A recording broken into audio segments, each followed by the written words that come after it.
Session 4, exercise 2. Again, we're looking at feints, but can we do it while moving? So exercise 1 was all about building that confidence and just getting comfortable with moving next to the ball but not touching it.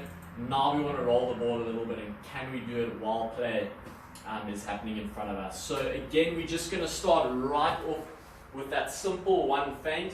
And your body position can start like this. You can roll the ball out in front of you, and while it's moving, I just want you to step there and then take a step forward. So now you're having to, the ball's moving forward, your body's moving forward, and you need to do these movements while moving forward, but also moving side to side quite sharply. So again, I'll show you my right foot. I just want to roll it forward. I'm moving forward with the ball. Can I go there? And then I'm off. So there you'll see I slowed that feint down quite a bit because I want to see if I do that. If the defender hasn't stepped, if he hasn't stepped where I wanted him to step, I might have to feint again because he's now predicted it, and then I go. So you can slow that first one down right away. You can step there. If they haven't gone, then you can go off. So you might step and wait. They haven't gone, and then they decide, wait a minute, I am going to go because the attack has already moved to the side.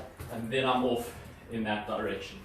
So that was my right foot. I'm dragging onto my right foot, and I'll just walk through that one again. And slow it down as much as you need. If you want to walk through it, even for the senior guys, if you just want to walk through it first and understand the movement, don't be scared to do that. These sessions are all about technique and not speed. So really refine everything and take it down to the simplest level possible and build up from there rather than trying something up here and not getting it right all the time. So even for the senior players, try and start at a foundation level. So again, I would just roll it out.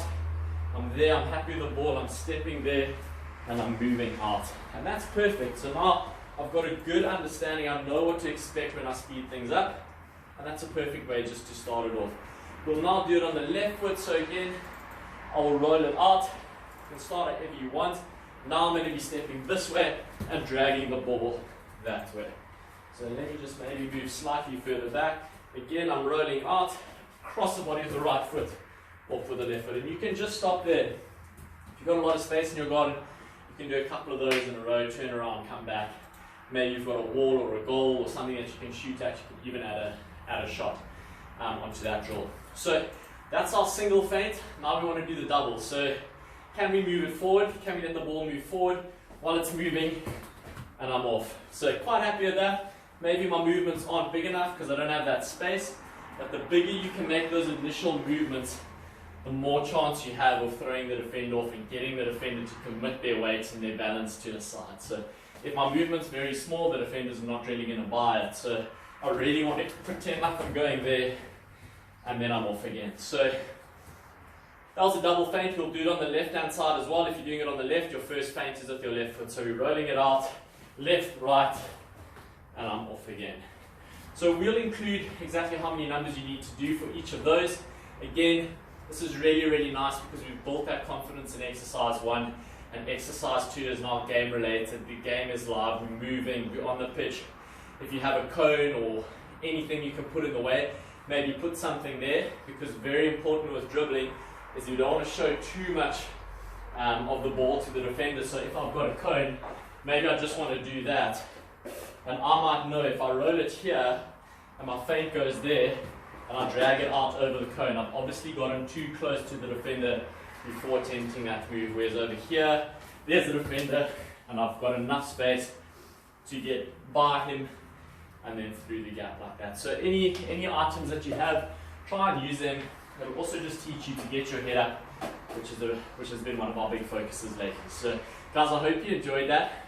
It is very challenging, like any dribbling, but I really think this is a useful tool to learn and try and improve at, because it's so simple. And if you start getting it right and you can speed it up, it's going to help your game immensely, particularly in those situations where your head's up, you can't find a player, the opposition are maybe defending really well. Boom, you can use one of those moves, suddenly you've beaten a player, we've got the advantage, and we can maybe go and have a shot at goal. So I hope you enjoyed that, and I'll see you in exercise 3.